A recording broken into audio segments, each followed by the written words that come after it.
This is the last video that I have planned for my series on Elden Ring. There will likely be more Elden Ring videos in the future, like when the DLC releases, but between now and then, I will be turning my attention to other projects. I will be concluding this series by listing the numerous references this game makes to Norse mythology. Oftentimes on this channel, I say that it is worthwhile trying to figure out what influenced the works of other artists because that will help us understand their true meaning. For example, by understanding what might have influenced the creation of the ancestor spirit, we might get closer to piecing together its purpose in the world of Elden Ring. We'll get to the ancestor spirit a little later. First, I will very briefly, re-invoke a concept that we have discussed a lot in the series already: the Crucible. As I pointed out in two of my past videos, the Crucible is the name given to the state of the universe before it came into being. I said that the Crucible was one of Elden Ring's many references to alchemy, in that it represented the first matter, or prima materia, of the alchemists. Though I do still believe this, I would like to add an addendum. It is not unusual for other religious traditions to conceptualize the universe before it came into being. In regards to Norse mythology, they called this first matter the Ganunga Gap. Both prima materia and Ganunga Gap are the exact same thing in and of themselves, but just with different names. Where they differ is their role in the creation of the universe. Western alchemy was primarily based around Christian tradition, so the prima materia would refer to the void that God hovered over before he said, "Let there be light," and proceeded to create the universe. In Norse mythology, the Ganunga Gap birthed the primeval Jotun, which is a name given to any divine, non-human being. That Jotun was named Ymir. I won't be spending too much time on Ymir. I'm mainly bringing Ymir up in order to transition to other concepts that bear stronger connections to Elden Ring. That said, I will note two things from the game that reminded me of Ymir.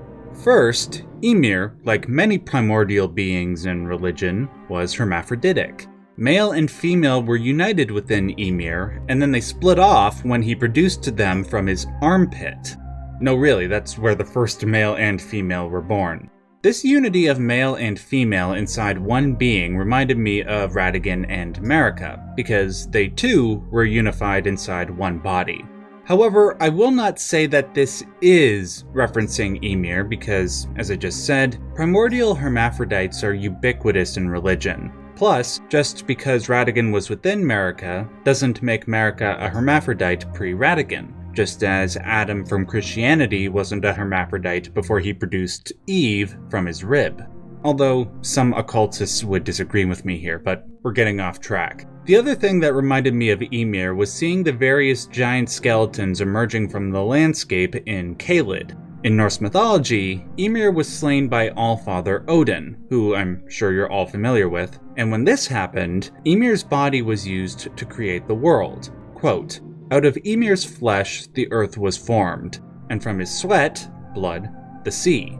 Mountains from bones, the tree from hair, and from his skull, heaven."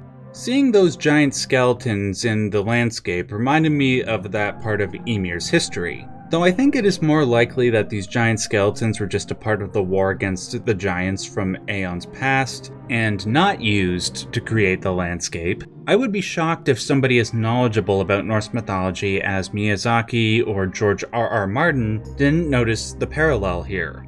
I would like to move on to one of the more recognizable characters from the Norse canon, the aforementioned Allfather Odin.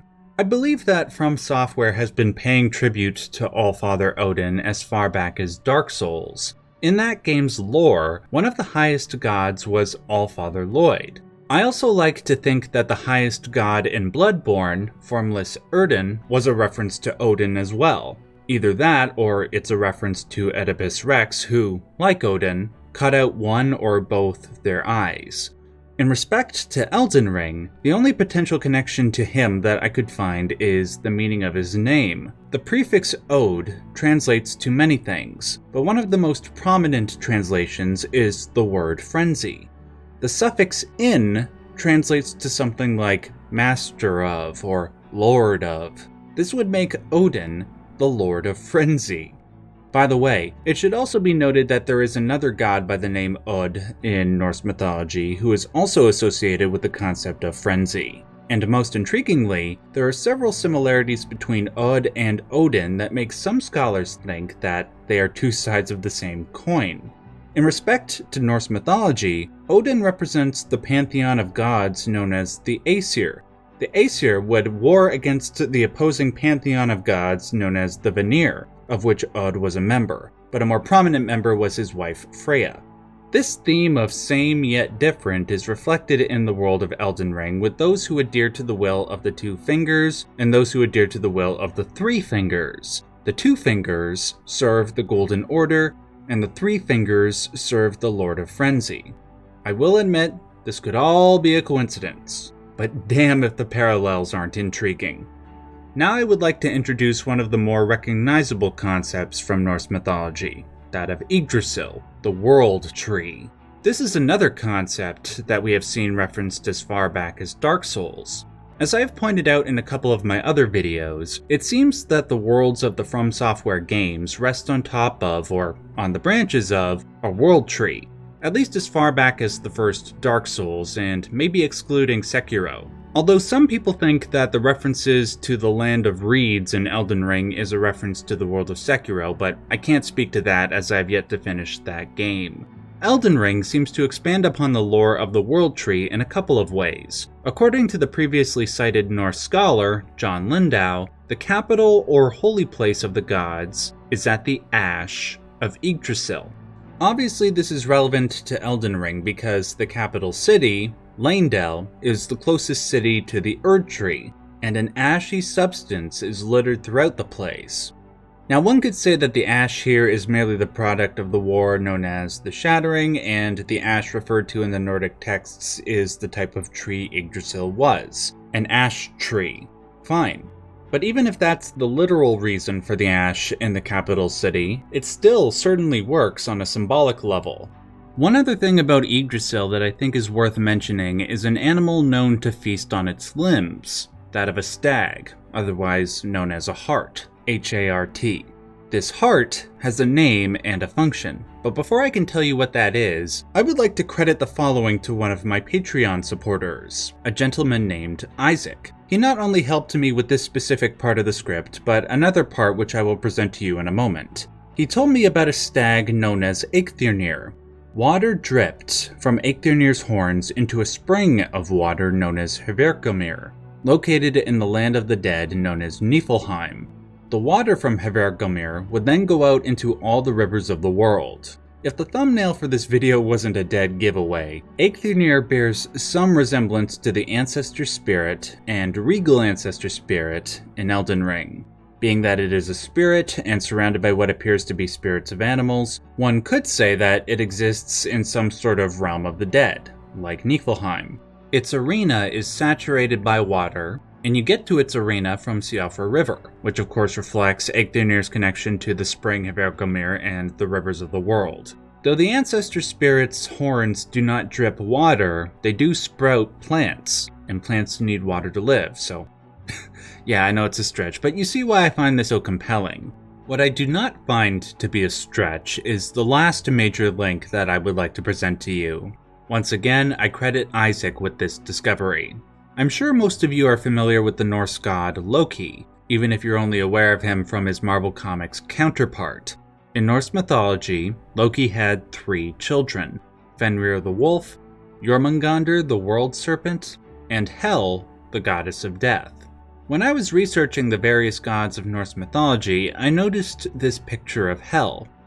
I imagine that many of you, upon looking at this picture, are instantly reminded of Ranni the witch, just as I was. Before you downplay this as just a visual similarity, consider both Ranni and Hel's siblings. Ranni's half-brother is Blaidd the half-wolf, and her real brother is Rykard, who was swallowed by the god-devouring serpent. Hel's siblings were also a wolf and a serpent. Add in Ranni's association with the concept of death, in that her flesh died but her soul lived on, and you see why I and Isaac would think that there is something here. To conclude, I would like to present to all of you a couple of smaller links between Norse mythology and Elden Ring. Though none of the remaining links are definitive and vary in terms of worth, I think they are all worthwhile presenting. First, I will address the fire giant. Obviously, giants exist in Norse mythology, although greater attention is given to the frost giants. Fire giants do exist, though, in the land of Muspel, also known as Muspelheim. The most famous of the fire giants is Surt. Aside from the existence of giants in the world of Elden Ring, there's not much else to link its mythology to the Nordic tradition. I would especially caution against linking the fire giant to Surt, because there's no reason to believe that. Before I move on though, I will repeat one quick thing that I said in my most recent Elden Ring video. The 9 circles in the eye of the fire giant made me think of the 9 realms in Norse mythology, but there's also reason to believe that this is not the case and is rather a reference to alchemy. If you want to see the evidence for that, go watch my video titled Alchemy Explains So Much About Elden Ring's Story. Finally, Millennia is referred to as a Valkyrie. Valkyries were the handmaidens of Odin, a series of women who were tasked with guiding the souls of the greatest warriors to Valhalla. This was done so that Odin would have an army to fight his enemies at the end of the world during Ragnarok. But aside from the name Valkyrie, and the tendency to link the name Valkyrie with warriors, there's not much else to the invoking of this title.